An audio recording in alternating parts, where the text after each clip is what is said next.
Thanks to everybody for joining this webinar on shining a brighter light, data-driven evidence on adoption and diffusion of agricultural innovations in Ethiopia. I'm very pleased to moderate this session. This webinar is part of the World Bank's data-driven digital agriculture webinar series. In this series, we invite innovators, thought leaders, World Bank task team leaders who are transforming agriculture and food systems using data-driven and digital agriculture. Let me provide a few kind of general remarks before we go into the study itself on Ethiopia. Beyond the current application in Ethiopia, I mean, this study suggests new ways in which we can look at how innovations in crop, livestock, natural resource management, water, all work together and link to policy initiatives and large-scale programs. It also provides use cases of new measurement approaches that can be adopted in agriculture surveys to strengthen our understanding of adoption and impact of agriculture technologies. And this, of course, is useful because doing so, we can more effectively inform future policymaking and programming decisions.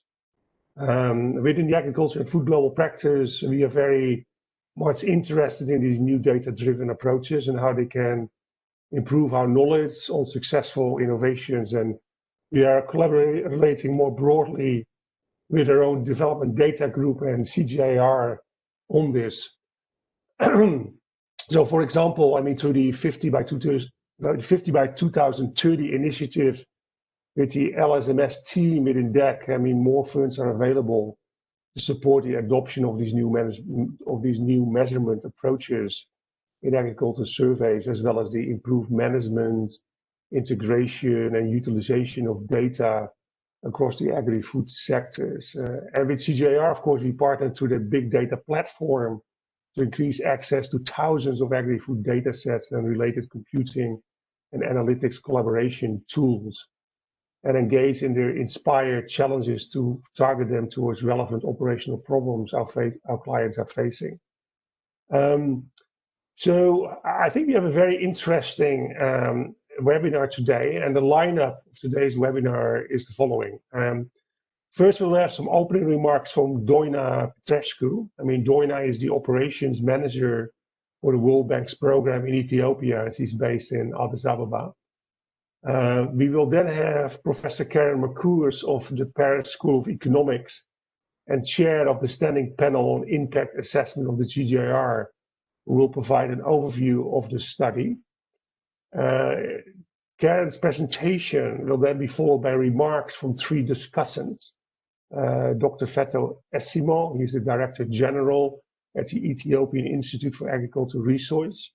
We have Giro Carletto, who's at the bank and manager of the LSMS team at the Development Data Group.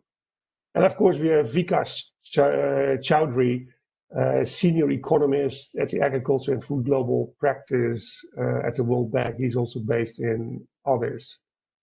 Then after the interventions by the three discussants, we will have a live Q&A, I mean, with the audience.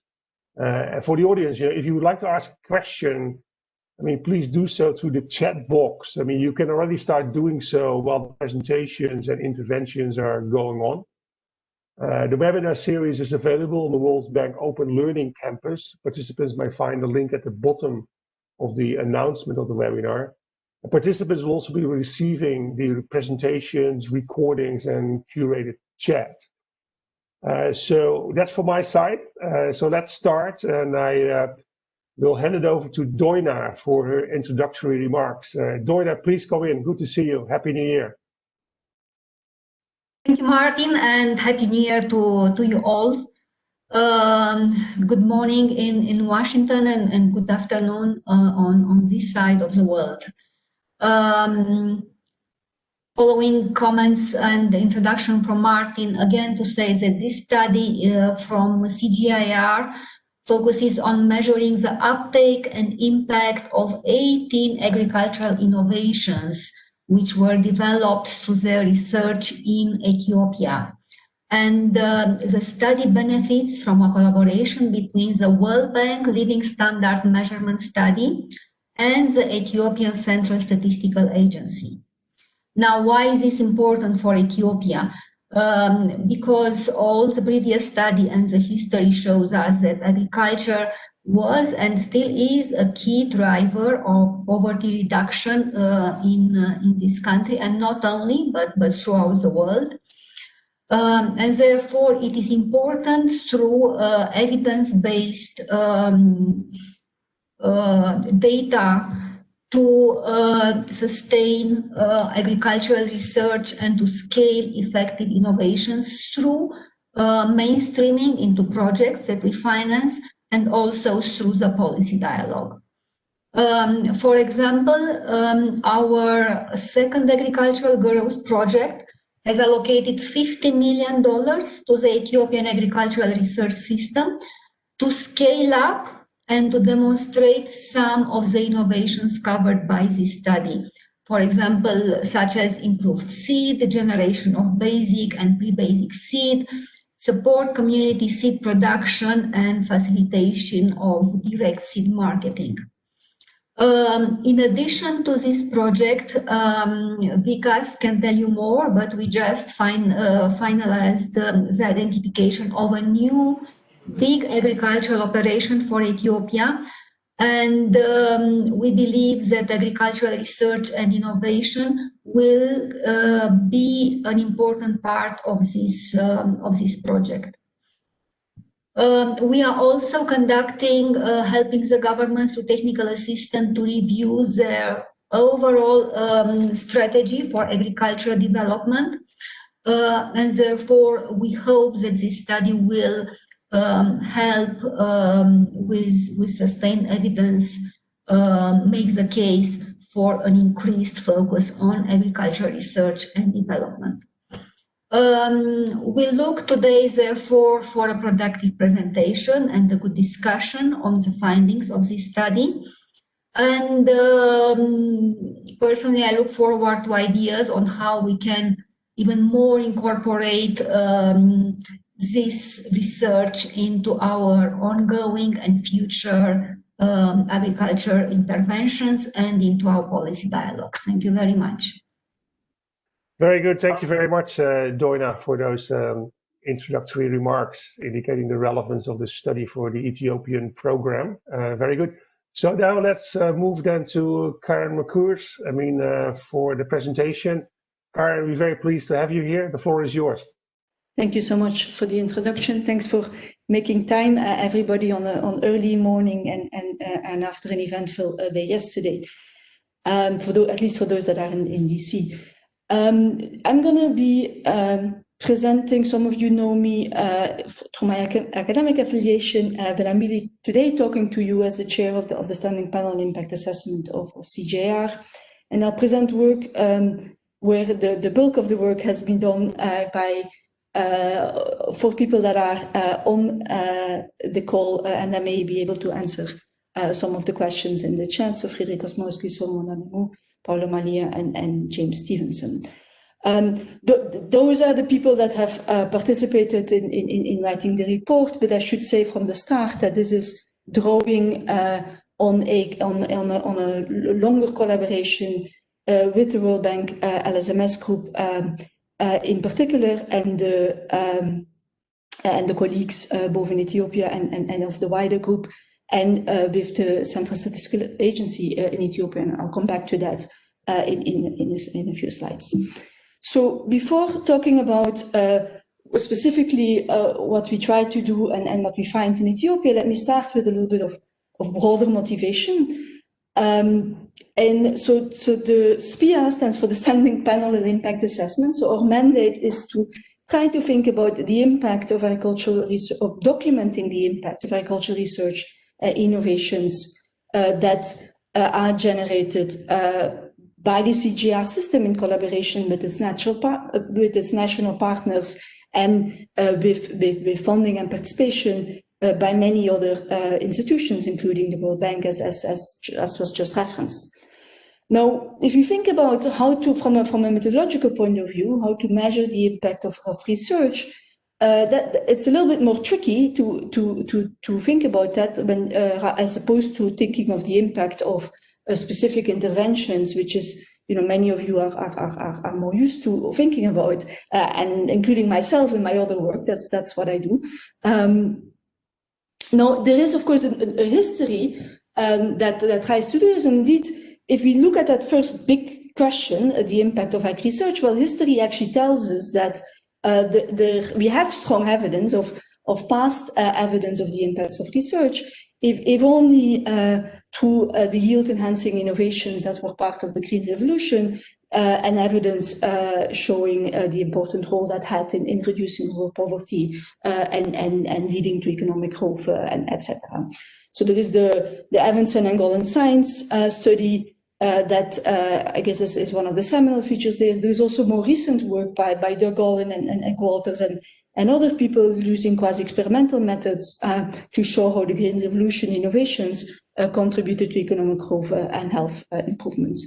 There is also a slightly different tradition of work that Julian Alston and Phil Pardy in particular have been leading over a number of decades with a number of different quarters, trying to calculate the rates of return to agricultural research. Now, all that work partly, focuses on yield-enhancing innovations, and arguably in today's world, a lot of the innovations we think about in terms of addressing the current challenges related to climate change, climate adaptation, etc., go beyond yield. The same thing for nutrition. But also the evidence to date very much focuses on kind of went back in a certain way to, in order to understand impact, we need to understand adoption rates. And those adoption rates typically would have been based on expert opinions, so of the spread of certain types of crop varieties in particular, by experts, kind of. So that would be basically expert guesstimates about the diffusion of certain innovations. And so that kind of raises the question today, and you see where I'm going and why the collaboration with the World Bank Data Group is coming from. So first of all, the questions, right? So most of the rural poor today are in places where those yield gains, in particular, have been relatively modest. But also, as I hinted at, with the rapidly changing world, we may need different types of innovations and different methods to demonstrate their adoption and their impact.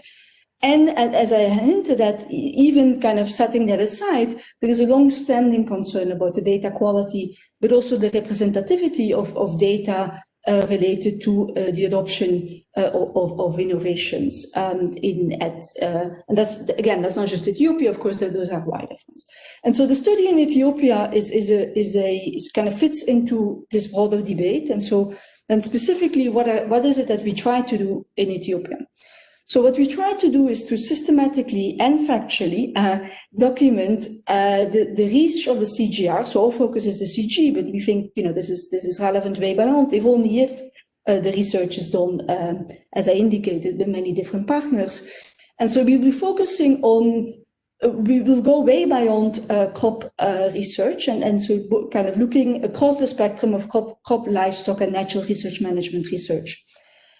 The idea is to document the reach, so the kind of the adoption or the diffusion, if you want to, which arguably is a necessary, if not a sufficient condition for impact. So kind of knowing the number of people, the number of households, the number of communities that have access to certain innovations is a first step. And of course, then there is a separate step on causal impact of those innovations. But if you want to think about impacts at scale, knowing the reach is an important first step. Also, if households, if communities, if farmers are adopting innovations, they themselves, by revealed preference, indicate that they believe there is some impact, and so in that sense is also a first step. We focus on Ethiopia, which is a country where almost all CGIAR centers and research programs have been active. Other countries are to follow, again, building on the same collaboration with the World Bank Data Group.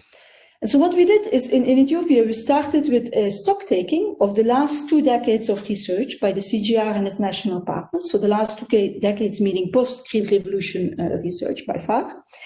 And that leads to a portfolio, if you want to, an overview of 52 innovations that were the result of that research, and also 26 policy influences. And so and both of them, as we'll see, will be part of the story. And then what we do is in fact, in parallel, we pilot and then worked with the Central Statistical Agency and the LSMS group to test novel data protocols and then and validate them and then to incorporate them in the Ethiopian Socioeconomic Survey, which is the LSMS survey in Ethiopia. So the advantage of doing that is that allows to get a representative estimate at scale, at the country level, and also at the regional level of these different innovations, and to get objective and independent measures, measured by an independent agency, and with as good measures as we could validate in this approach. And so, as I hinted, as I've already said a couple of times, building on this partnership with the Ethiopian Central Statistical Agency and the World Bank LSMS team. So how does the stock taking work? So we start from all the CG research that has happened in Ethiopia, and then have a number of interviews with many different stakeholders, including people at the World Bank and at other international stakeholders, but clearly and national stakeholders, government officials, and scientists in the different centers, and then documentation.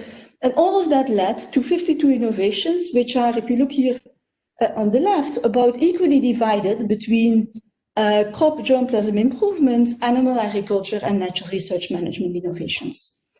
Then we narrow down to those where the researchers and the stakeholders believed they would have scaled, which leads to about 30. And of those 30, we then in fact, for all of them, we can think of observable features for either households or community surveys. And 18 of those got integrated into the one or both of the last 2 rounds of the ESS surveys. And so they will be the focus of the report. There are 3 other ones that had been already incorporated in almost contemporaneous national representative surveys. So that's why they are not included here. And then the remaining ones are candidates for inclusion in future survey papers.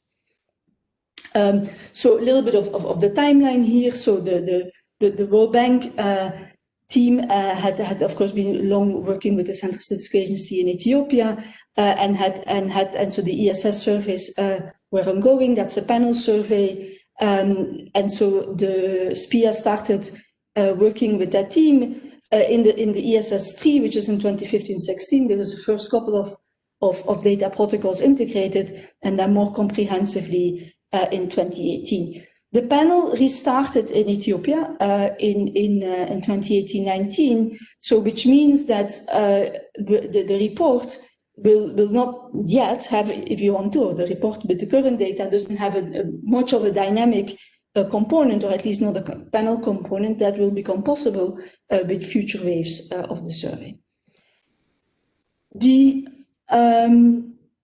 Let me skip this in the interest of time, but so there's kind of 18 different innovations we try to document.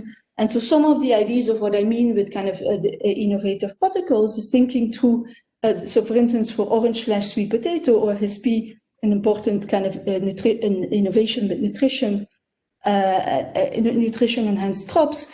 This is actually an example, a somewhat rare example, where a visual aid can be very helpful in distinguishing between the non-enhanced white sweet potato and the orange one, because this is actually true that farmers can distinguish through the color of the roots and of the skin. Another example along these lines is the differences in the color of the flower of different chickpeas that allows to distinguish them. Let me skip this a little bit. So there is also related visual aids on crop residue cover or on certain machinery. And let me spend a little bit more time thinking about the DNA fingerprinting part of things. So I mentioned to you before that in the past, most of the results were based on expert opinions. In surveys, of course, most of the evidence, the experts, if you want to, would have been the farmers themselves. So the typical way of doing this is to ask farmers whether they grow improved varieties and maybe even the name of the varieties. Here, what we did instead is, at least for 3 of the important cereal crops, took advantage of the fact that in Ethiopia, the ESS already does crop cuts of the main crops. So they do crop cuts to calculate the yield and to obtain objective measures of the yield. That is a priority topic for the LSMS team more widely in the 50 by 2030, based on evidence indeed that self-reported yield is often suffers from a lot of measurement error. And so once, given that those crop cuts are done, that then also allows to use the grains, if you want to, that are being harvested and to collect, to analyze them in the lab and trace back the DNA that can be found in those grains, and hence to identify the varieties that in reality farmers are growing.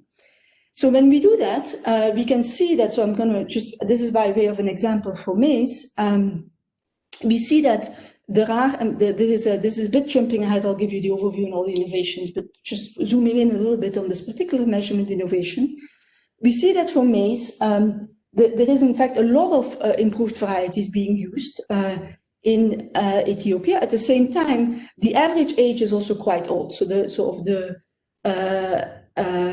so 20 years for the open pollinated and 15 years. So these are varieties that have been released quite a long time ago, and hence do not include the kind of the threats of the more recent varieties that may be desirable.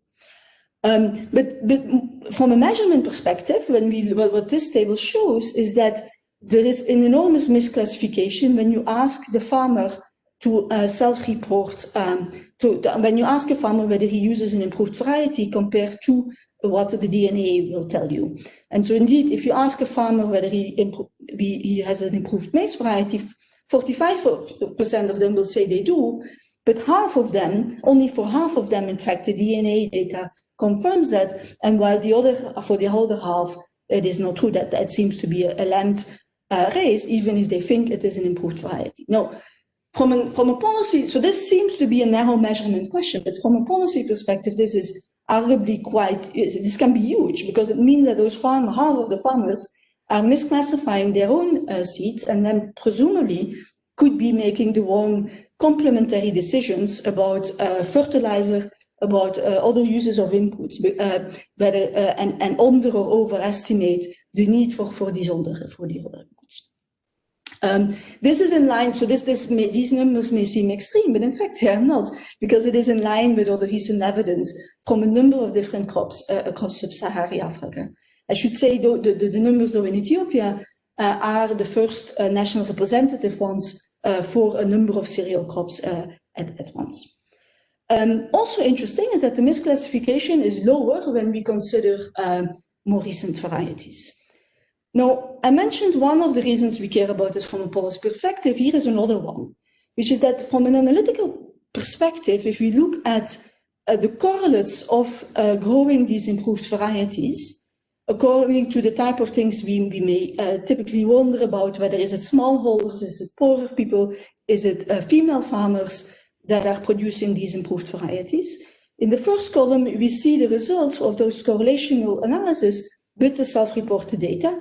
And then in the second column, it is with using the DNA. And so, I apologize because you don't see all the coefficients here, but that's for the lack of to make sure it's a little bit clear. So basically, the main message here is when you use the self-reported data, it looks like it is the bigger farmers, the male farmers, and the richer farmers that are using improved varieties, which is indeed in line with what we think, what a lot of the literature suggests. But remember, a lot of the literature also uses self-reported data. When we use the DNA fingerprinting data, we don't find any of those correlations, suggesting that there may have been quite a misdiagnostic about who's using them, and hence what that means for targeting of interventions, of extension interventions and others. Okay, so that was zooming in on maize. Let me kind of widen up a little bit to all the 18 innovations.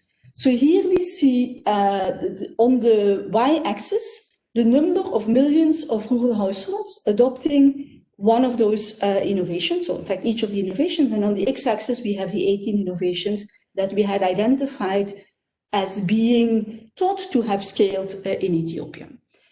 I should note that there's a couple of innovations that are not here. Remember, I told you there's a few that we excluded because there was other surveys that included them, and the most notably exceptions are wheat and haricot beans. So that being said, if you look at kind of the message of this graph, basically is that the distribution of the innovations, of the number of people adopting innovations is incredibly skewed. For the vast majority of innovations, there is relatively few households that are farmers that are adopting those innovations. But then, if we look over here, we do see that there is a few innovations where multiple millions of farmers indeed have adopted them. Now, if you look at which ones those innovations are, it's quite striking, in fact, because if you look at the top three, they are, there is one example of natural research management practices, which is, I should say, capturing both the NRM work, but also the policy work that is focusing on those soil and water conservation practices. The second one is a crop variety, maize varieties, and the third is is related to animals, so it's poultry crossbreeds. And in fact, if you go a little bit further, then we have a fourth one because these are trees. So that's kind of one big takeaway is that you have this skewed distribution, but you also have, but it's not only one type of innovation that gets scaled. If you look at all of the innovations together, that allows us to say, okay, well, how many households are being reached by the innovations coming out of the agricultural research? Now here I should say that the attribution to the CG and to research more in general is going to vary a bit between the innovations. And so what we do is we come up with an upper and a lower bound estimate, where the lower bound estimate, which is 4 million households in rural Ethiopia, is going to be the estimate that when we restrict to those innovations where we have a very strong marker of agriculture, the role of agricultural research, for instance, through the DNA fingerprinting. And then what is the upper bound estimate is considering all the 18 innovations where for some and for a relatively large number of them, it is going to be difficult to differentiate the CG role from the role of other kind of complementary programs. And so basically we're looking there at innovation of the number of households that could have been reached by the research of the CG, but in combination with these other programs. So that's on the numbers. So going back to the correlates, I had showed you some correlates for maize already, but this is now for all the 18 innovations, at least excluding the ones that are almost non-existent.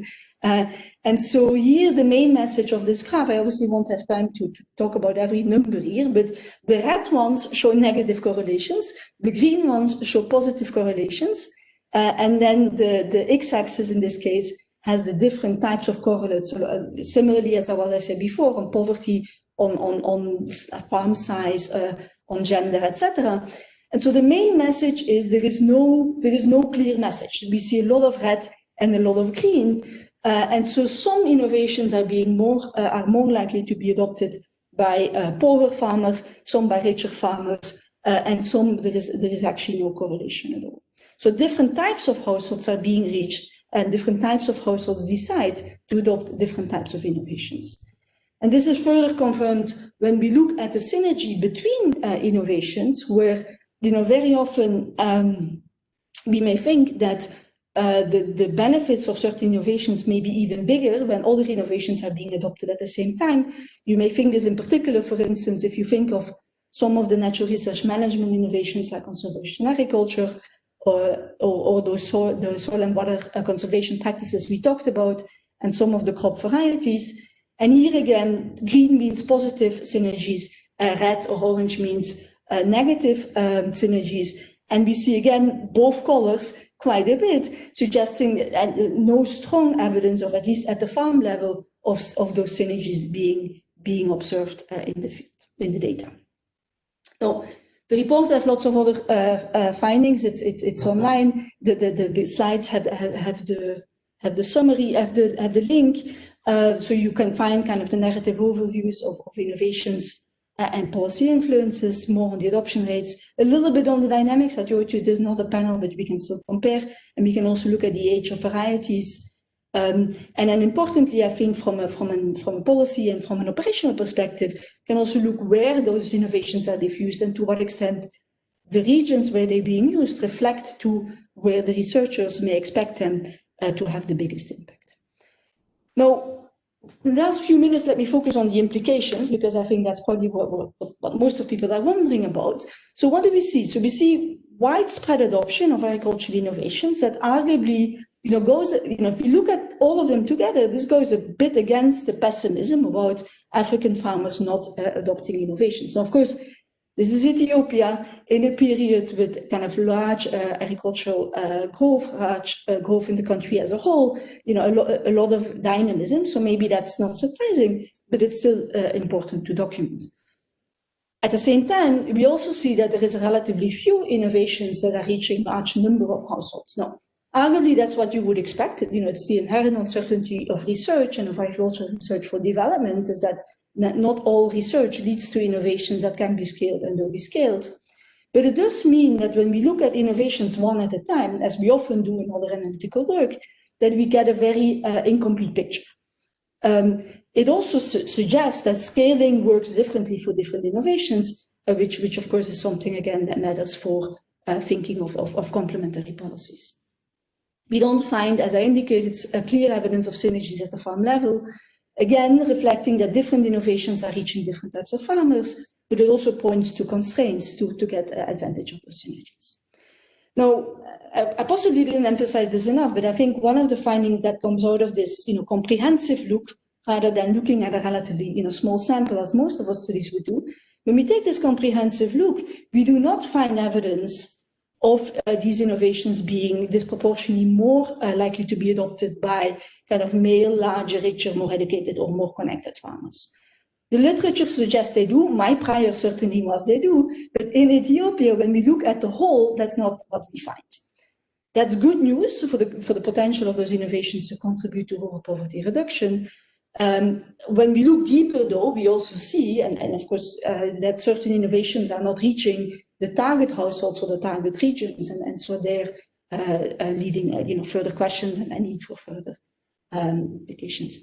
The last point in terms of the findings that I didn't say before, but is intriguing, is that we look at those three top innovations that I mentioned, the ones that have the widest reach.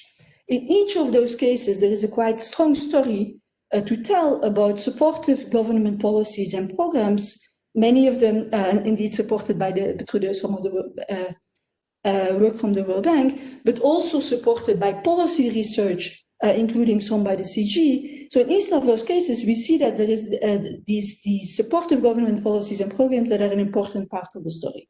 So the water and conservation management, there is the SLM work from the bank. On the livestock side, there's the livestock master plan, and on the crops, there is the direct seed marketing system. Okay, so in part of the question that, of course, is relevant to say is, okay, now what do we do with all of this? There is a first analysis done with the data, but in terms of how to inform specific design of projects or interventions, one could go much further by looking deeper into who's adopting where, etc. The data is, therefore, and not just therefore, but also for transparency. Of course, the LSMS ISA data, as always, is open access, but also what we have here, and that's the link, we made open access the specific analysis and the complementary data on the DNA, so that other people can kind of build from what we did and move forward on it. Of course, this comes with caveats and limitations, and happy to further talk about those. Other countries are to follow in coordination with the 50 by 2030. And let me just re-emphasize that, as I said in the beginning, this was very much building on earlier and ongoing World Bank data investments. Now, the updated estimates of the who, the where, and the when of diffusion can arguably be used now to help reevaluate the theories of change underlying research, but also the complementary policies that go with those innovations, to think about, well, are we reaching the people we were intended to reach in the places where we thought we would and as fast as we thought we should? And if not, that can help provide input in the design of scaling policies or in the design of targeting of programs and interventions. So in that sense, I believe this can contribute to kind of broader understanding to ag and rural policies. The last point that I want to make from a conceptual point is the following. So once we, I think in a lot of our analytical work, we very often focus on single innovations and, why are farmers not adopting, this particular thing or that particular thing. Here, what we do is something slightly different. We look at the portfolio of innovations. And when we look at the portfolio of innovations, what we see is that some farmers adopt some innovations and other farmers adopt others. And so that suggests smallholders as kind of critical consumers of innovations, who may not necessarily just value yield, but some of them may value labor-saving threats, or they may value nutritional, or the one may value soil restoration or risk-reducing. And so if we think of it that way, and so we often think of kind of bundles of innovations, I think this kind of suggests a way of thinking of policies and programs that offer a menu rather than an individual innovation. And the idea of the menu is that then allows farmers to pick and choose, not necessarily to take the whole menu at once, because as we saw, farmers adopting the innovations that are synergetic is not necessarily what we see. So let me stop there with that thought and open it to others. Very good. Thank you very much, Karen, for this overview presentation. I mean, clearly, there's no shortage of potential innovations that can benefit farmers by increasing productivity. But at the same time, clearly from your presentation, adoption of these innovations clearly cannot be taken for granted and requires an active engagement. And it's good to see that CGIAR is actually going downstream on this and actually start operating in that space. Very good. All right, so as I said, we have 3 discussants, so I will call upon them now. They each have 5 minutes, to actually provide their views and remarks, and maybe have some questions for you, Karen. After the 3 discussions, I will get back to you so that you can respond maybe to some of the questions that the discussants have before we open it up for the live Q&A with the audience. So let me start with Dr. Feto Essimo, Director General of the Ethiopian Institute for Agricultural Research. Dr. Essimo, the floor is yours, and we're looking forward to hearing your reactions and remarks about this study.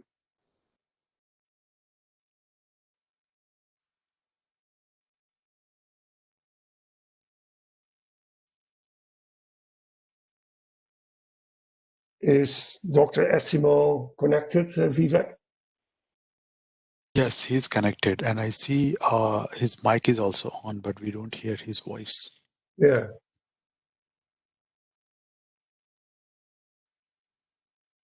Dr. Essimo, can you check, your microphone? And maybe you are muted or double muted. Okay, so maybe you can, but I will call up you later then, so you have some time then to fix this. So let me turn then to Gero Corletto, who's the Is that you, Dr. Essimo?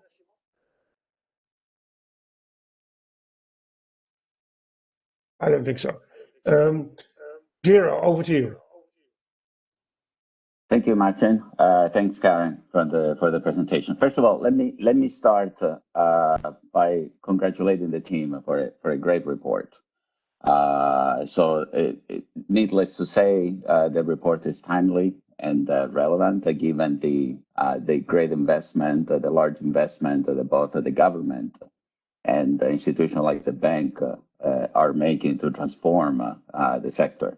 And the report provides, as Karen highlighted, provides strong evidence on the diffusion and impact of past adoption, but also provides some useful suggestions on way forward. So I'm going to focus my 4 comments. I have 4 comments on more focus on the way forward and focusing on the unsurprisingly, I will focus on the data aspect of the report.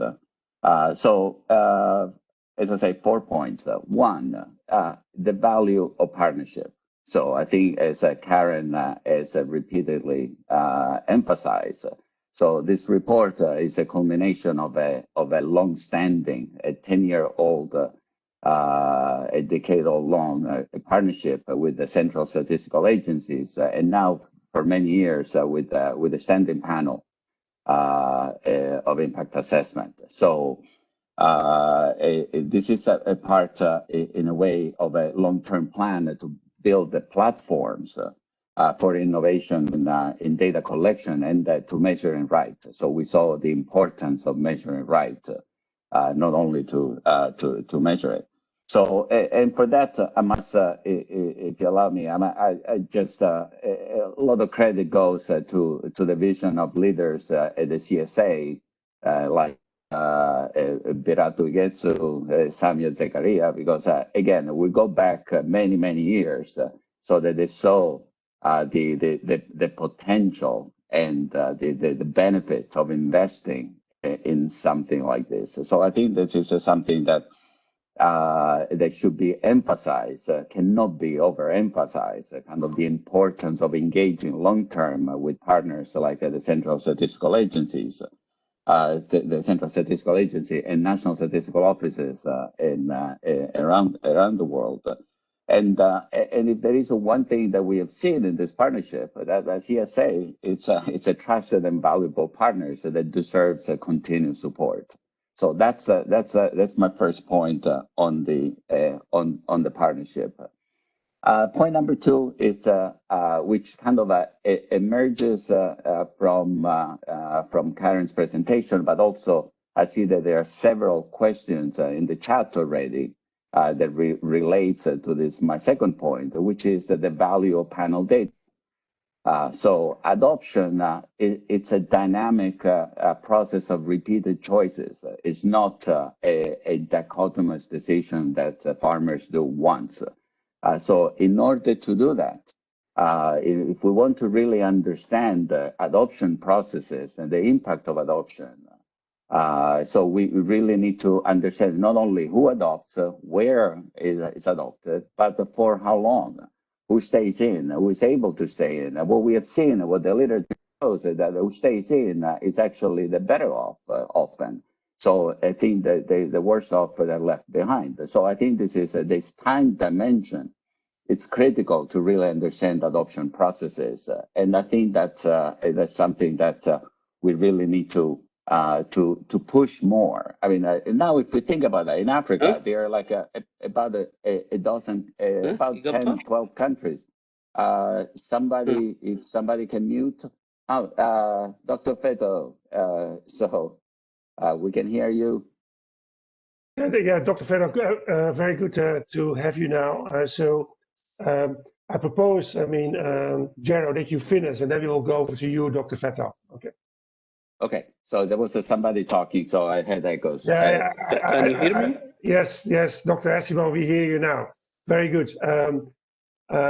Let Jero finalize his comments, and then I will turn to you, okay? Very good. Okay. Jero, please. So what I was saying, I think we are in a much better position now. There are like about 10, 12 countries in Africa alone with panel data. But I think there is something that needs to be scaled up. I remember 10 years ago when we were approaching national statistical offices to propose to put in place a longitudinal studies with NSOs, with national statistical offices, I must emphasize. So we were told that it was either not a priority in the best case scenario, we were just crazy in the worst of circumstances. So now we see that countries like Ethiopia, or CSA has built a strong capacity to maintain a panel data collection. And I think, again, it goes back to my point, to my first point. So credit to the CSA and its leadership. Point number 3 is the value of data integration. If there is one thing that the report shows, is the value of a well-integrated observational data. As Karen said, there's a lot of, when we think about the impact of technology, we think about RCTs, we think about impact assessment, impact evaluation, which is obviously a critical instrument. But also the report shows kind of the great value of observational data to look at impact, particularly for large scale intervention. So, but it also shows kind of the value of integration of agronomic data with socioeconomic data. A lot of the things that the report highlights could have not been done unless you see. But there is a lot more that we mean by integration needs to be done. So when we think about integration, we think about integration of farms, community, markets, consumers, kind of along the value chain, like in just as part of evolving food systems. These are data which are not there, so which we need to invest on. When we mean integration, when we say integration, we mean integration of surveys with remote sensing data, with crowdsourcing data. I think there's a lot of initiative out there. So we just need to put some order in the way this type of sources can contribute to this debate, but also make sure that they maintain the level of representativeness and unbiased inferences that I think is needed for this type of work. Which kind of leads me to my fourth point, which is in order to optimize the use of these alternative data sources, in order to optimize the use of integration, so we need better research. We need more research. And if there is, again, another thing that the reports highlight is the importance, as I was saying before, of measuring right.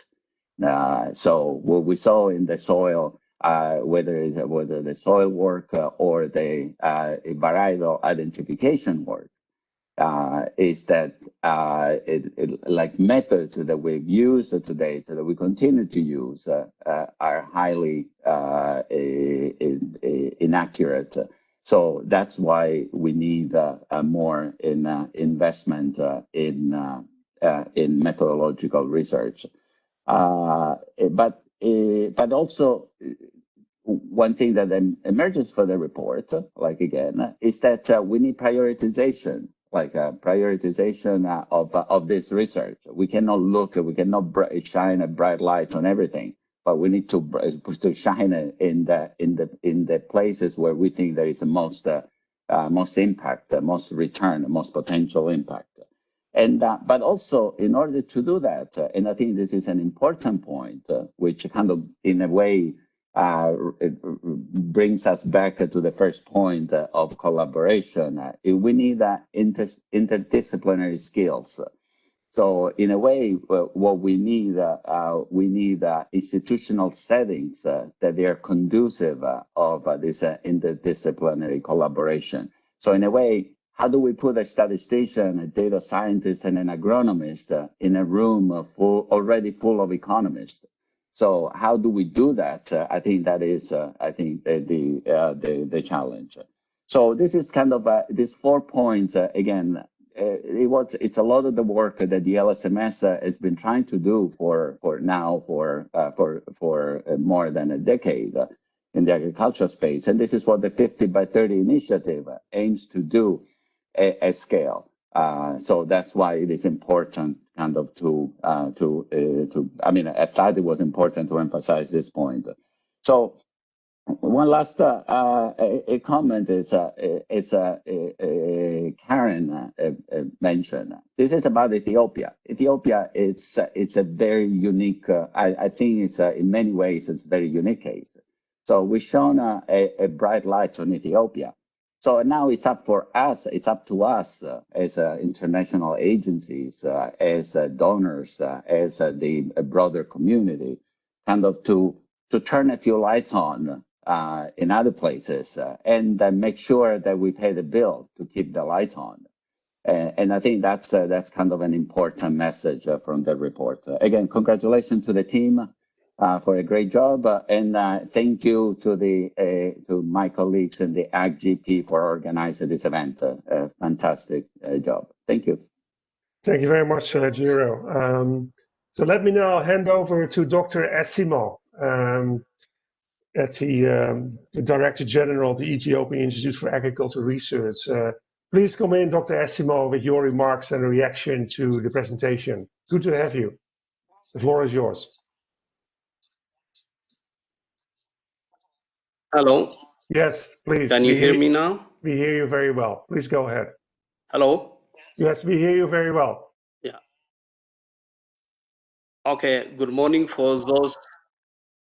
Good morning for those attending from the west part of the world, and good afternoon for those who are participating from this east part of the world. First of all, I just really would like to congratulate the group for this nice work and for this nice presentation. I really would like to thank you for inviting me just to discuss about this issue. Yeah, just evaluating performance of any system or intervention is very important for the organization who invested money on the process or for the implementing organization, which will help us to see the level of success of the intervention, and also it might help us just to give the direction of the investment or to prioritize the investment that we are doing. In this aspect, what you have done in this process is really fantastic, and I really would like to appreciate that one. Let me start from the way you have collected the data and the way you have integrated the new way of collecting data, or the novel way of collecting the data, to the existing one. Inclusion of the visual aids in differentiating different technologies, and also using this fingerprinting technology to differentiate different varieties of crops, which you have included, is really appreciable. As the first discussant said, maybe integrating another new technologies are very important. For instance, integrating GIS technologies are also very important for the future one. These are very important to objectively measuring the intervention that we have made, rather than just subjective way of evaluating the technologies. Saying this, but I have a comment on the way you have done your questionnaire. In the way just you classified your questionnaire before and after planting, which might not be working for all the technologies or innovations that you have mentioned. For instance, for livestock, maybe before and after, it doesn't make sense. Maybe the professionals can understand it, but if you are going to assign somebody else who is going to collect your data before and after planting, or maybe just the classes after post-planting and pre-planting are not really clear, and I just really want you to include other data collection methods or classification of the questionnaire, which are really important for enumerator or for anybody who's going to interpret the data. By saying this, and I'm not clear with the way these EAs were selected across the regions. For instance, the number of EAs in some places are higher. Is that really aligned with the way these central statistical authorities are doing or not, because maybe the regions are not equal in distribution, and I want to really to know the criteria that you have used for this collection, because it's very important that we just have a representative areas, and on what basis do you have a representative areas, because one of the biggest region is Oromia region, and that the number of EAs considered in this study are fewer than in other locations. Is that really due to the similarity of the areas in this particular site or not? Because it has many implications if you look into the number of these EAs, because these are the places from where you are going to get the data. And then another one is when just you do your analysis in this questionnaire, if I'm not mistaken, you didn't include the research organization which are regionals. You discussed only with the scientists from CGIAR and colleagues, as you said, colleagues from the EIR. And what about other regional institutions? Because you included some of the data from regional varieties, for instance, for maize, for sorghum. You mistakenly just swapped just the name of this institution. In Bako, we do have two research centers. One is the regional, another one is the national one. But some of the varieties released in there, Lalo, Gamadi, and the Chameda, belongs to the Oromia Agricultural Research Institute, which you included in here in the analysis. And then I really wanted to know that whether these materials or the innovations that you have mentioned are really from the national or the EIR only, because you included the name of these varieties in there, and maybe this will have some impact on your analysis. And I really wanted to now the contribution of other stakeholders.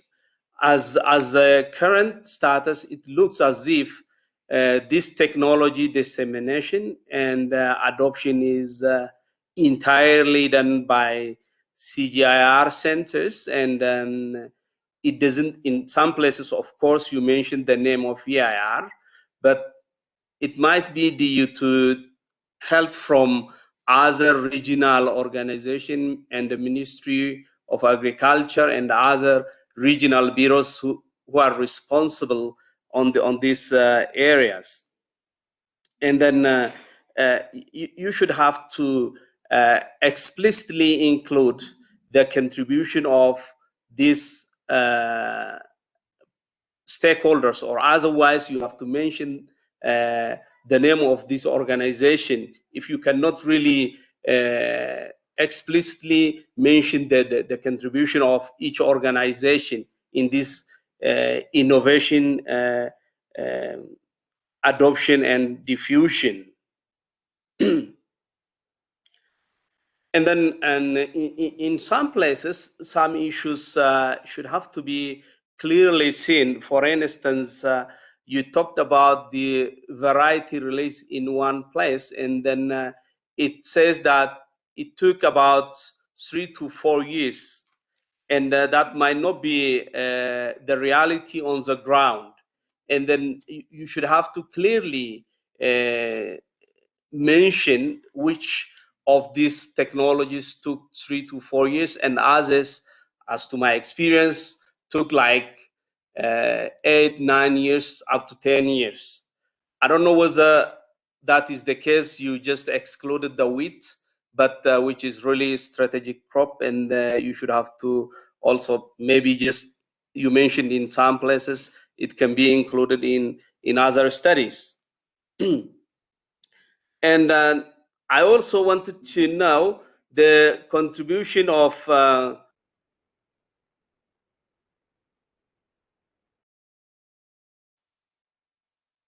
It looks like we lost Dr. Essimo.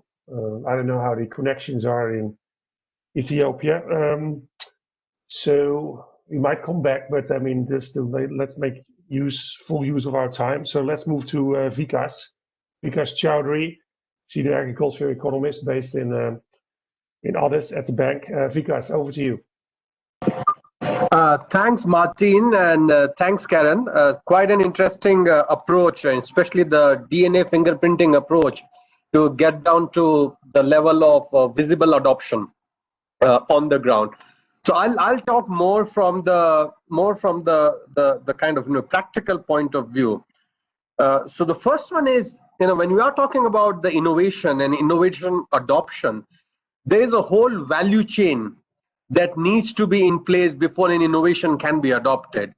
So just to give an example, when you are talking about the crossbreed chicken or a hybrid chicken, whatever kind of chicken you have, right? You need to have a whole system of day-old chicks in place who can provide these chicks. Then you need to have some kind of very strong veterinary services in place. You need to have the animal feed in place. You need to have infrastructure to keep those chicks, and then you need to have market linkages. And if any of those link is not there, you are not going to get the desired adoption level that we are seeking and that we hope to aspire. And therein, what you mentioned towards the end, that look, there's not going to be a single innovation that might be more better fit. You have to have a menu of option, a menu of innovation. And when we are talking about a large-scale investments that have gone in Ethiopia, if you talk about last 2 decades, I would say among the bank portfolio, close to more than $2 billion have been invested. Whether we talk about SLM projects, we have almost 15 years of SLM projects, agriculture growth projects, PSNP, which is trying to combine this innovation across the geography. And if I just talk about the agriculture growth project, which I am the TTL of, we are treating this farmer training center, FTCs, as the innovation hub. And that's where you are trying to bring in all these innovations together, from the national research institutes, from the regional research, all the RARIs and the EAIR and the CG centers, and create conditions, whether it's on-farm demonstration, whether it's FTC demonstration on the lead farmer place, and then supporting a range of interventions, whether it is basic and pre-basic seed multiplication by the research institution, whether it is supporting a farmer producer group for seed multiplication and seed generation, or whether it is talking about direct seed marketing to provide the direct seed access to the farmer end. So it's a very, very, very complex and very convoluted space. And even if one of the pieces is missing from the equation, you're not going to get the desired impact and the desired innovation that we are trying to see. And this brings out to the point that, in fact, we were discussing with the State Minister, His Excellency Ato Mandufru, yesterday during our identification mission, the need for a comprehensive and an integrated approach towards ag system in general and innovation in particular. And when we are talking about innovation, we need to think a little bit more, and that's what we are pushing very strongly, is to think more comprehensively in a food system approach. So it's beyond yield, it's beyond production. We want to have innovations and greater adoption of newer technology at the post-harvest management level. We want to have them more adoption of nutrition smart agriculture and better nutrition outcome. Same goes for minimizing around the climate impact, market integration, so on and so forth. And a range of services are needed to ensure that. Also, very important element to consider is a differentiated approach. That even in the highland of Ethiopia, you have more than, I don't know what's the number, more than 80 different agroecological zones. Within those agroecological zones, you'll have people who are living on the top of the hill, who are living at the midland, who are living at the valley. Within that, small farmer, large farmer, woman-headed households, male-headed households, the kind of crop composition that you have, that, you need to have such a strong differentiated approach that is catered to each individual unique farmer, so that she is able to pick among the menu of options that is most appropriate for her own plot condition. And how do we drive that, and I've been pushing that idea around the precision agriculture in a smallholder context in a country such as Ethiopia. So a very strong focus on differentiated approach might be very relevant to context of Ethiopia. I have one or two questions for you. So when I'm looking at the range of 18 different innovation that we have picked up, it's a huge spectrum. So on one hand, you have natural resource management, where you are talking about the largest number of people who have adopted that. And someone might say, look, NRM is such a generic approach that it is applicable to everyone. So any single farmer across Ethiopia would be able to adopt NRM, right? And last 4 decades of very intensive focus by the state on NRM, as opposed to an innovation such as motorized pump, which, I don't know, maybe 2% of the farmers in Ethiopia would have access to, flowing water or groundwater where they will be able to, sink in. So there is a bit of differentiation in terms of the universe of who could potentially adopt what innovation. And that's where, when I see those 2 numbers that sticks out, is the hybrid, the maize and the SLM. So maize is SLM is pretty obvious, right? Everyone can adopt it, and we have been doing it for the last 4 decades. Hybrid maize is one of the most commercial commodity, right? Where in addition to public, a lot of private sector have come in. Vikas, can you wrap up? Sure. So those are the only questions that I have. Thanks a lot for the opportunity, Martin. Thank you very much. I was just looking at the clock because we need some time also for the Q&A with the audience. Dr. Asimo, you were cut off. I think you're already at the end of your remarks, but if you have a final thought before I hand it back to Karen, this is your opportunity. No, we don't hear you.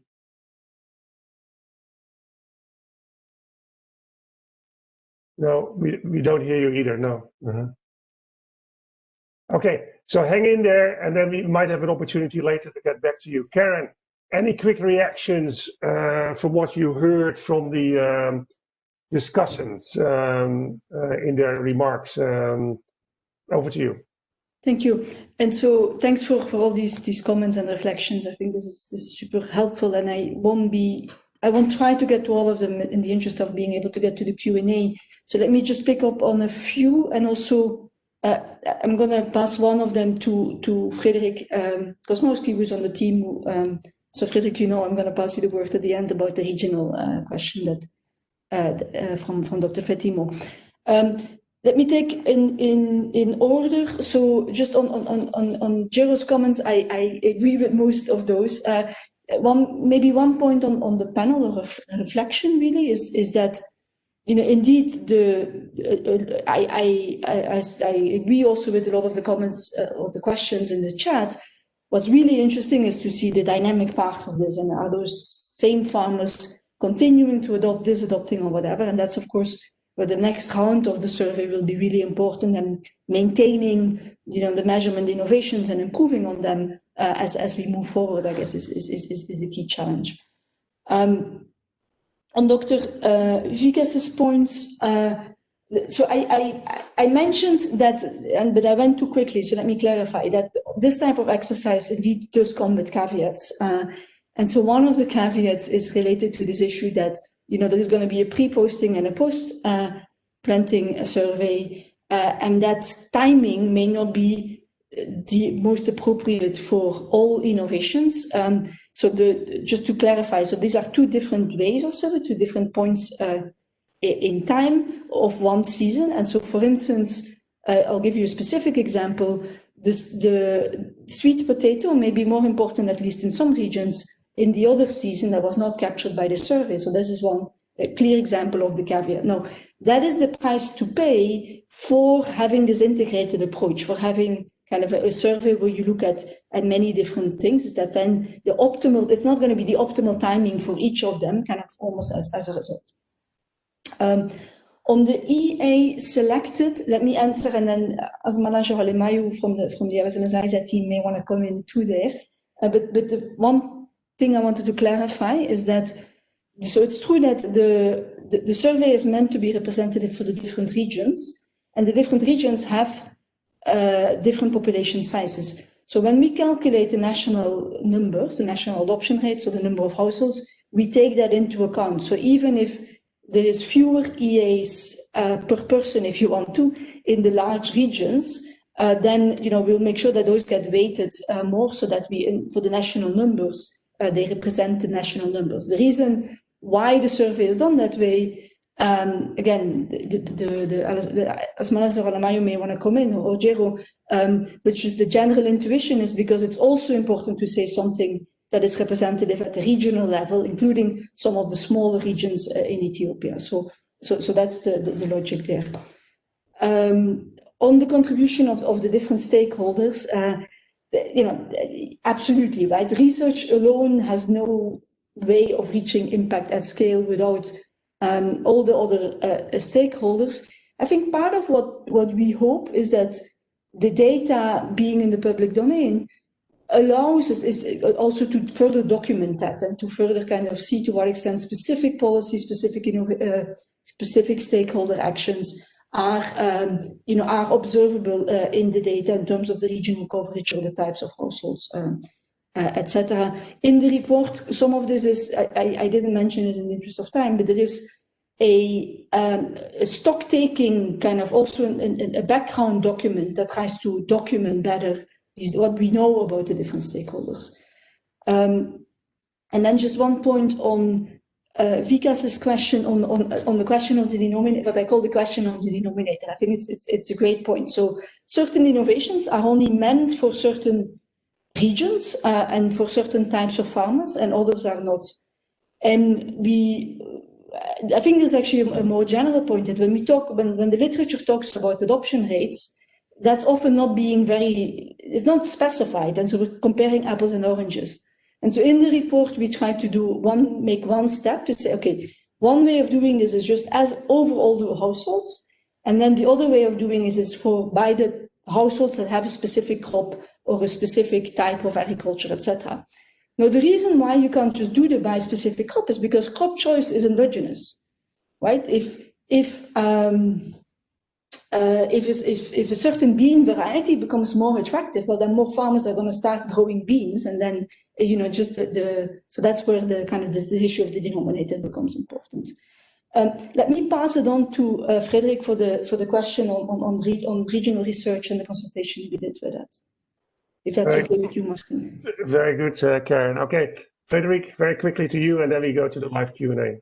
Yes, thanks a lot. So Dr. Feto, so you rightfully mentioned that regional center were not part of the report. So we collected DNA fingerprinting on sorghum, barley, and maize, and to build the reference library, so we had to visit regional center for barley and sorghum, but not for maize, because we built on an existing project, so the CIMIT DNA fingerprinting project. So the reference library was already there, and we didn't have to visit regional center, including Bako. Very good. Thanks, Frederick. Okay, so then let's open it up now for Q&A. And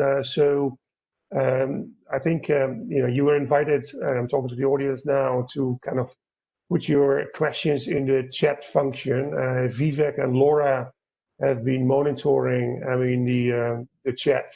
So either Vivek or Laura, what are some of the questions that kind of resonated or were posed most that we actually should put forward to Karen and her team? Vivek, you want to come in, or Laura? Thanks, Martin. This is Laura. Can you hear me okay? Yes, yes, yes. Hear you very well. Please come in. Great. Thank you, everyone, for the great questions. So I've clustered the questions around 3 areas. There were questions around the adoption, some around methods, and some around attribution. So on the adoption, there were questions around, how do we monitor adoption when you might come to a plot some point and see something at one point in time, but at another time it's not there. So is there a way that we can capture for that? There was a question around what has helped with the adoption. What can we link to the investments made by governments and many other institutions? Some questions on the method. So, for example, Laura, so maybe we should just, I think we have time for those 3 questions. So okay, 3 topics. so we'll stick with that for now. So let's first then hand it back to Karen and the team, to kind of reflect on what you just said about adoption. Karen. Yeah, so it's a great point, right? So this is, any of those surveys, it's a snapshot, and you observe that moment in time. Arguably, it's a more interesting snapshot than one that you do like 1 year after an intervention or whatever. Exactly because you have the universe, or it's representative of the universe, and so even if some farmers may be moving in and out, kind of through the random sampling, and by having enough sample size, that should take account for the type of farmer that on average is and the types of regions that on average is using a certain type of innovation. That said, I do agree that there is an arguably even more interesting type of questions, which Jero hinted at, is which ones are the farmers that keep on using certain innovations, and which ones do we see, with varieties in particular, we can do that very well because we know the year since they were released. So you can analyze the dynamics. Where do we see a certain type of farmer early on after release using certain crop varieties, and do we see after a couple of years that having spread to another type of farmer, and are the same people continuing to grow those crops or not, and the same thing with any of these other innovations. And so those are the type of questions that we will be able to look at with the next round of the data, if you want to, because then the panel component will be there. On the question on what can we say about investments by or kind of the role of other programs, other institutions, and their investments. So this is this is where it's out there in the field, if you want to. The team has tried to look at a few specific things. So to give you a specific example, so we did a few things. So one of it is we localized the research activities and see to what extent the geographical coverage is linked to that, and there is actually very little correlation. But the type of thing I think that this data would be great to use for, but it's not yet done, is to say, now, if you have the rollout data from some of those important World Bank investments, you have the M&E data, where the extension agents went or where some of these other things went, then you can link that back to this descriptive data and start saying something about, at least in a correlational sense, where that's happening. So we actually tried to, at some point, be engaged with, I think, with Vikas and his team on kind of starting to think about that. I think now that the data, the adoption data is there, it's time to retake that discussion and see whether some type of, this goes back to kind of Jero's point on linking different types of data, right? The true value of the integration comes the more integration there is in a certain way. Very good. Okay, so then Laura, I mean, there are some questions on methods, so maybe you want to kind of synthesize those and pose them to Karen. Over to you. And so just, I'm going to give a head up on the methods. I'll pass to James and then maybe to Frederik, so you hear from them too. Good, that's good. Laura, on the methods. So on the methods, there was questions around how do you evaluate the adoption of natural resource management practices as an approach. There were some questions around the DNA fingerprinting, and could you say a bit more about how you're doing that, whether you're using AI and machine learning, specifically what type of markers you're using for the fingerprinting. Thank you. All right. Karen and team, I don't know who wants to come in at this point. James, go ahead. Okay, James. thanks, Karen. So on those two questions, and thanks everyone for your interest in this. It's great. In terms of evaluating the NRM practices, we went through a careful process that Karen described as stock taking, and really tried to identify these observable features that we can see in the survey of questions. And in the case of the NRM, those are a component practices that we think are consistent with farmers adopting these principles that kind of get bundled together. So it's kind of an aggregate class. The soil and water conservation practices class that is the most widely adopted is a set of constituent practices that then is bundled together. So that's part of the story of why it's so widely adopted, but also, as Vikas is describing, it's so broadly applicable and has been promoted for such a long period over a long period of time by the Ethiopian government. On the DNA fingerprinting, the process essentially is to just to give you a quick snapshot summary of how that works. You have to collect a reference library of materials that are of known genetic identity from the breeding programs. And so what in this case sorghum, barley and maize. In the case of maize, as Frederick already alluded to, there had been a prior study where this had been done for maize, and so we used their set of references of genotypes of known cultivars that had been disseminated in Ethiopia. We then did the same process of mirrored that process for barley and for sorghum by collecting breeder seed from the regional research centers for barley and sorghum. And then once you do that, we send those known materials, genetic materials, to a laboratory in Australia. This called diversity arrays. They use an analytical pipeline they call DART-seq, which is a very high density genetic assay that based on this kind of optimized for the set of references that you provide them. And then when you provide the field samples from the crop cutting exercises that Karen described, that they have it's a proprietary set of algorithms that they use for identifying the genetic distances. It's a very complex multi-dimensional space that you're comparing the field samples to those known references to. And so if people are interested, there are more details about this whole methodology on SPEAR's website in various resources. And we have learned a lot about how to do this over the last sort of 5 or so years. A lot of work in partnership with Giro's team. We've kind of found our wings on that. So we're trying to now push that further in through the collaboration.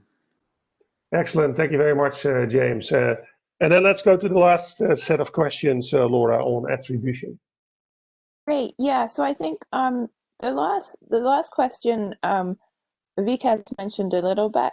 How do we measure attribution in a study like this? There are lots of complementary investments that are going on, and I think thinking about this is actually very critical for World Bank projects, because this kind of gets at informing where the programming investments could best be made. And I think that Dr. Feta also had some questions about the incorporation of complementary investments in regional agricultural research centers. So I wonder if you'd like to come to that, as well as I think from our operational perspective. Just hearing from you on the methods, you talked a lot about collecting data from the field, but moving forward, how much of this information could we potentially have captured through other approaches, remote sensing, CGIAR investing heavily in that as well, as our outside institutions. So 2 questions there that really kind of step more into the operational realm. Thank you. Very good. Thanks, Laura. Karen, back to you, or someone from your team, from the team, to kind of take on this question? Let me start, and then we can see whether somebody wants to add. The attribution question is obviously is central here.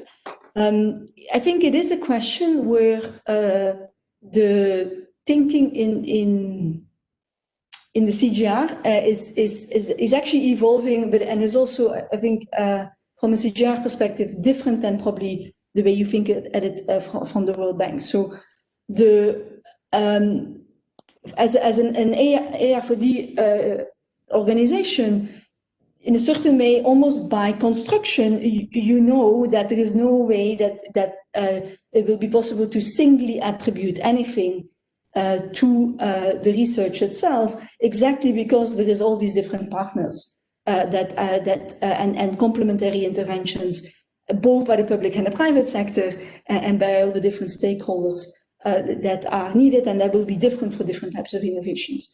So what we try to do in the study, therefore, is to say, okay, let's see whether we can, let's take a different approach and see, okay, which ones is it reasonable to say that there is a link to CG research, and how strong is that link, right? And so that was the idea of the lower and the upper bound. How strong can we make a case that there is a link? And so when there is, DNA going back to a specific variety where the CG demonstrably played a role, then that's kind of a strong link. For some of the other innovations, the link will be weaker. So I think from the perspective of the World Bank, of course, if you want to think of the return to the investment of a bank project, I guess that's different. To the extent that the World Bank also invests partly in the research, I think that is actually the same. I think it's okay to say, well, there is only so far. Conceptually, we should try to do the attribution. Then, of course, it's different, I think, when you talk about, the World Bank investments, let's say in extension or in some of the value chain work, where you want to kind of think about how the research kind of interacts with that. But so in that sense, it's, I think, conceptually two very different questions. So now going back to the kind of how to get embedded the attribution to at least get stronger markers, which is related to this question on the remote sensing. So for some of those and other measurement methods, right? So this is part of the ongoing research agenda, is to think about, okay, for some of the innovations, the household surveys may not be the optimal method to get a good marker, and there may be other ways of doing this, including, for instance, for some of the innovations, and this is also a question in the chat, some of the innovations that are, beyond the level of the farmer, that are at the community level or even the landscape level, kind of getting markers of those may indeed, with high frequency remote sensing, be more appropriate than kind of one-shot surveys. And this is actually, part of the ongoing work that in collaboration with the LSMS group, and part of way of thinking of this is kind of one level up is the community surveys. Can we, give value to the community surveys by linking them with remote sensing and getting to stronger attribution that way? Very good. Thank you very much, Karen. And I'm looking at the clock, so I think our time is up. So I think we need to bring this webinar to closure.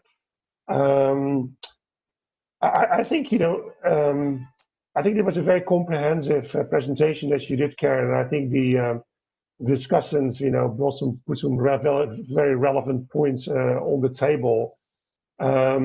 To sum up, I mean, clearly it is good to see that there actually are many innovations out there that could potentially benefit farmers, as I said earlier. Clearly, adoption cannot be taken for granted, and it is good that CGIAR is involved in that. But I think it was also mentioned that the partnerships are very much needed and important here. When it comes to the adoption, I think the sum up can be done around 4 A's. I mean, I think there's an issue of awareness, what you presented on. Do farmers have the right information about whether they use an improved variety or not? I think it was one of your slides. So to what extent is the extension service effective in getting information in the hands of farmers? So I would call it awareness.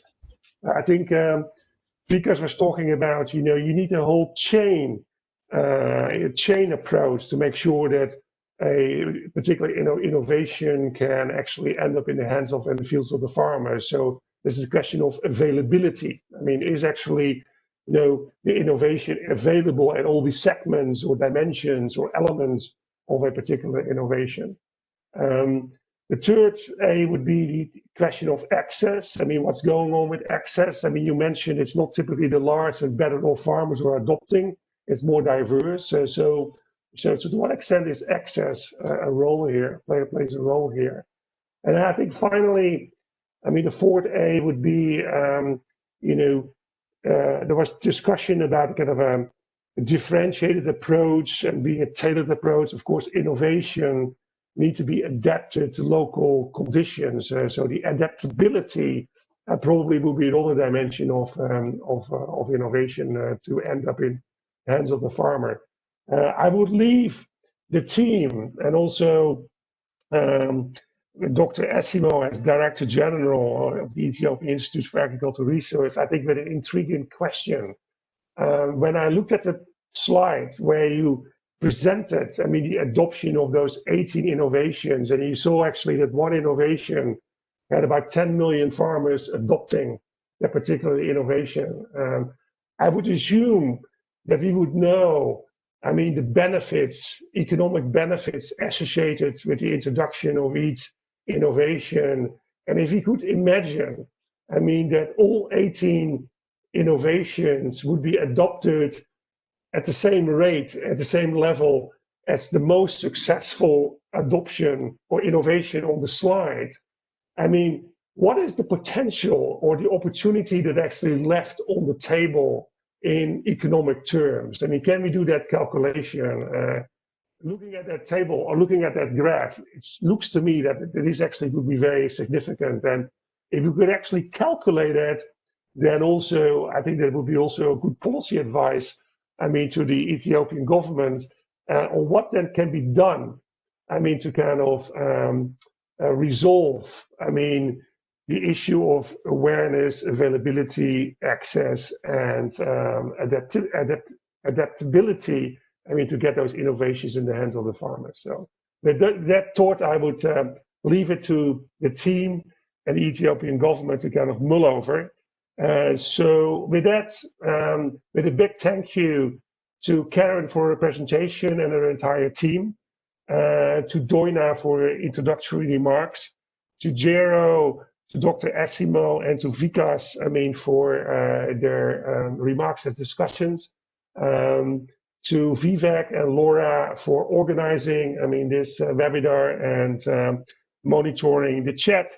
And also with a big thank you, I mean, to all the participants and for those who have put forward questions for the webinar. So thank you very much. And with this, I bring this to closure. Have a good evening. Have a good further rest of the day. Thank you very much.